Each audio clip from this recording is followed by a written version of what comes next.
Hello everyone, my name is Shambhavi. Hope you all are doing well. So now today what we are basically going to see is that how we can just make a hist plot in Python. So basically hist plot is type of a plot in which is basically like made using the seaborn library, okay? So till the series of the data analysis what we are actually seeing is that we are actually seeing that basically let's say you have taken a data set, okay? Data set is from the seaborn library itself. Now, how to just plot different kinds of plots using the seaborn library. So we are seeing all of these things till now, right?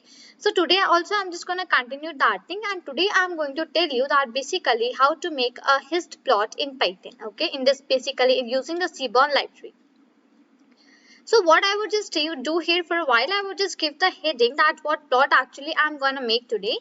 And I would just put a hash here, and here I would just write that I'm just going to make one plot, and that is basically hist plot.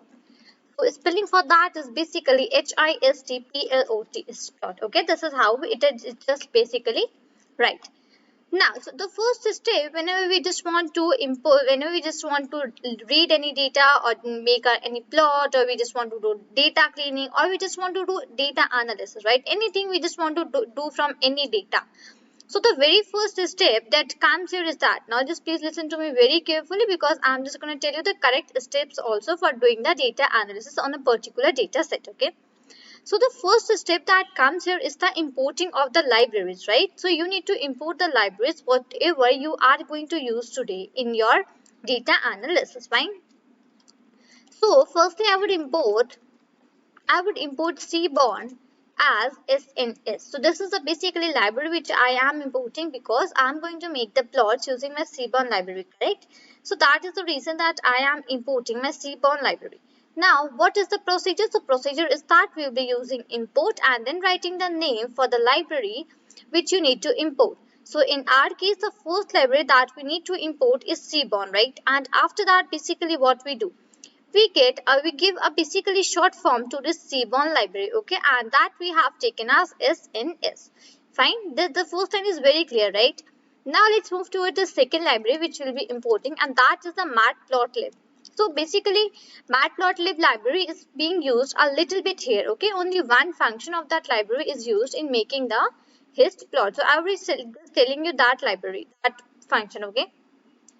So import matplotlib as let's say I just give it a short form as MPL.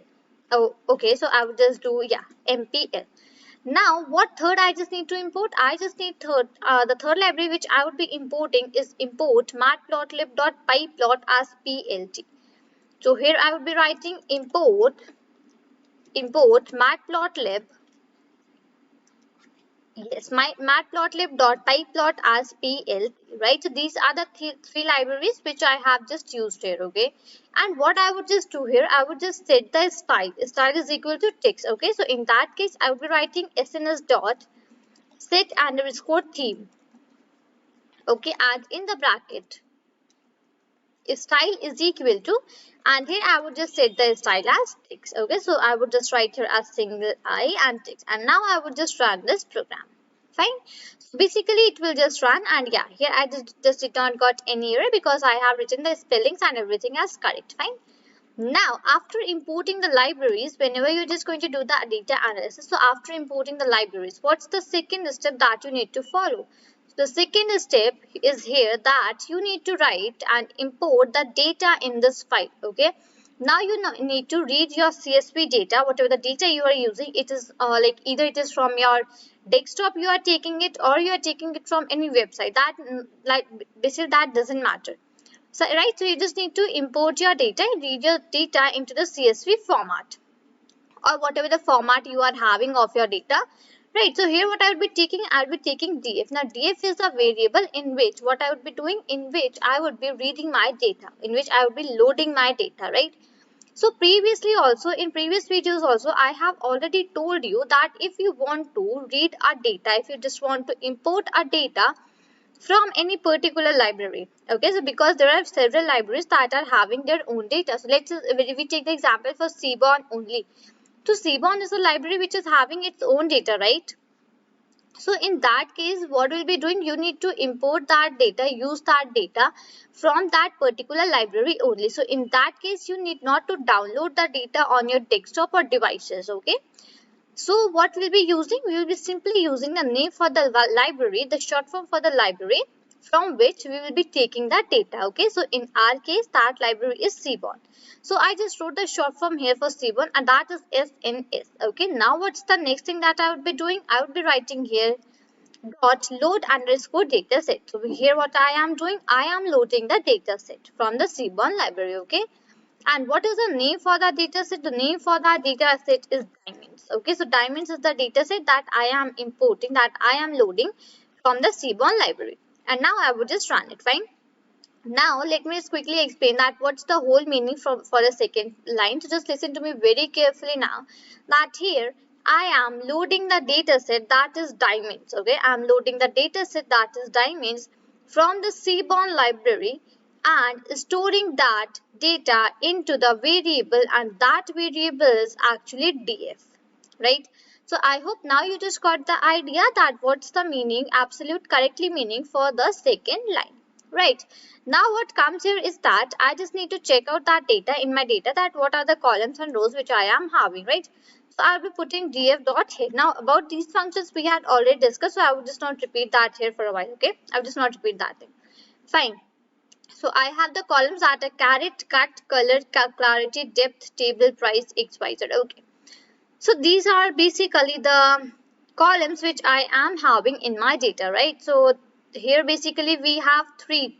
Okay, we have three: categorical and rest are numerical. Fine. So we'll be using some numerical one only for plotting the histplot. Okay. So I would be just coming down here, and now my next step is that I can even set a particular size, that the plot which should be plotted, I just want this plot to be plotted in this particular size, okay? So for that, what I will be doing, I will be writing f comma ax. F comma ax is equal to plt. Now have a look that at like for PLT what we had used. For PLT is a short form for the library, that is matplotlib.pyplot. So now that is why I have just imported this matplotlib.pyplot, because I wanted to set the size for my figures. I want to set the size for my hist plot. Okay, so PLT dot, and here it is subplots, fine. And in the bracket I would be giving fig size, FIGSIZE. Okay, let me show you that thing here. So, okay.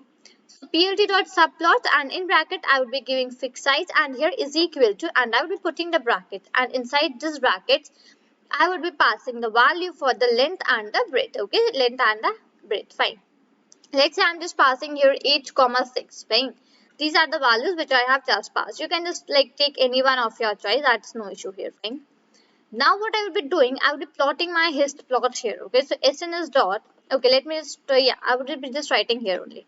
SNS dot hist plot. Okay, so SNS is a short form for my seaborn library, and hist plot is the plot which we are going to make. So I will just put the bracket here, and now okay, so I would be doing one thing, I will be zooming out a little bit, because otherwise I will not be able to write here. Okay, okay. Right. So SNS dot histplot. Now what I need to do, give the first one, and that is basically I would be giving the variable in which I have stored my data. So in our case, that variable name is def, right? Next thing, I would be giving the value for x. Okay, let's say in my case, I would be taking the column that is price. Okay, I'm just taking a numerical column. You can just take any column of your choice. Next parameter which we'll be passing is hue. So in hue also you can just give any column a name, and let's say I just give the cut. Is that there, right? So cut is one of the categorical column, and price is one of the numerical column, right? So I have just taken both of the categorical and numerical both columns. I would put a comma. Now I would just use one more function here, that is multiple, and multiple is equal to stack. Now what I actually mean here is that I would just explain you multiple is equal to stack when I would just run this program and when the figure would come. So at that point I would explain you that what is actually a stack. So I will just give you a brief idea about a stack, that it is a, like, let's say it is a line, okay, and in that lines basically it is subdivided, okay. In that line is particularly subdivided in two parts or three parts or four parts. That is actually called a stack, okay, right. Now what next I would be having? I would put a comment, come down. Now here what I can just do here is that I can just give a color, palette color, okay, that what color actually you want. So I would be using the function that is palette, and PALETTE, I would put a equal to sign, and here I would just give some name. Let's say that is light colon M dash R. Now you can just basically search out the what are the different palettes in seaborn through the Google. Okay, you just go and have a look on Google that what's the palette colors, and you can just like try any one of them whatever you wish. Fine. So now next what I would be doing here, I would be giving some edge color. Okay, so edge color. Now basically whatever the edges would be made, so for that basically we would be giving some particular color. Let's in my case I would be giving 0.3. Okay, now I also can give a parameter that is line width. So what in the histogram, whatever the lines will be appearing, okay, what type of like what width do you want in that lines? Okay, let's say I just give 0.4 here, 0.4, right? Now what I would just do, I would just again put one comma here and come down basically, and my last one is log underscore scale. Okay, I would just like show you that thing. So log underscore scale is one of the more parameter, and that I would just set here as true, and I would put a comma, and that is now okay. Fine. This is basically how we just define several parameters inside this. Now after this I am left with two more things that I will be just writing here. So just let me quickly remove this one. Fine. So now here what I would be doing is that I would be coming down, okay, and now here I would be using ax dot x axis, okay. Now I would just like setting a format, okay. So here I would be using ax dot x axis dot set underscore major underscore formatter, okay, a formatter. Fine, and inside this basically I would be using my matplotlib library. For that I have given the short form as MPL, remember? So in that case I would be using MPL dot picker dot, and here I would be using scalar formatter, okay, scalar formatter. Fine, and this is the function that I just used, and I would just come down, and now I would be giving the x values, okay. So here I will be using ax dot set underscore x okay, that we have declared above, remember. I would be putting the bracket, and I would be declaring a list here, and I would be giving some values. Let's say that are 500, then 1000. They will be at the interval of 500, okay, somewhat 500, then like basically they have the values of themselves, okay, 200, and then let's say 5000, and here that is 10,000. Okay, so fine. So here we just rewrote the whole code for displaying the histogram, and now I would just run this for a while, and I would just say that invalid argument. Okay, here I just need to put the underscore. Fine. Now I would just run this again for a while here, and let's see that basically what happens. Fine. So here I just got my histogram as the output. Now this is basically what a histogram actually looks like. Okay, this is actually what a histogram looks like. Now here you are able to see lines. Now we had just set a particular width for the line. So all the lines are in that particular width only. That was 0.4. We had done price, and here count is approximately this thing which we have taken. Okay. Now, what was price? Price was 500, 1000, 2000, 5000 and 10,000. So these were the values which we have set here, right? For the x-axis, what were the values which we have set? So these were the values which I had just set here for the x-axis, that these values should disappear, so should appear in the x-axis, and my histplot should be made here, right?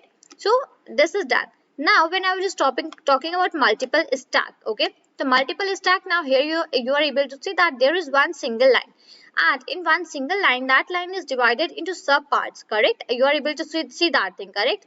So that is basically what is called as multiple stack. And now if I just remove this palette one, okay, I would just remove this here from here, and now when I, okay, just let me put it here, and let me quickly copy it, and now I would just remove, and I would just again run my program here for a while. Okay, now you are able to see that it has come into different colors, right? So that basically depends on you, that do you want to give a particular color or you do not want to give a particular color. So here it is like clearly visible, you can like clearly see the different colors, and clearly like take it from here that what is actually the cut, and in cut blue is ideal, orange is premium, green is very good, and then basically pink or just something red is good, and light purple is fair, right? This is actually how a histogram looks like. Okay, so I just hope I made this thing very clear to you, that how to just put all of these things. Now if I just remove this column, that is edge color, I would just remove this also, and I would just remove it from here, and now I would just run my program here for a while. So let's see that basically now what happens. Now you're able to see the difference, right? Previously in edge color, what was happening here, black colors were appearing so that it was differentiating each and everything very clearly. Now white lines are coming that are actually not differentiating the things very clearly, right? So that is the reason that why I was just using that here. So I would just again use edge color pointer. Let's say I just make it to 0.4 here, and now I would just run my program here for a while. Now you'll be able to see that now you're able to see the color, right? That color which is present here and which is actually dividing this, right? So now I hope that you must have got the idea that basically how to make a hist plot, right? So these are the parameters which you can include in this hist plot, and this is how you can just make a hist plot using the data, right? So I hope I just made this thing very clear to you, and even you had made the hist plot on your own using any data set, right? So this is all for this video. Till then, thank you and take care.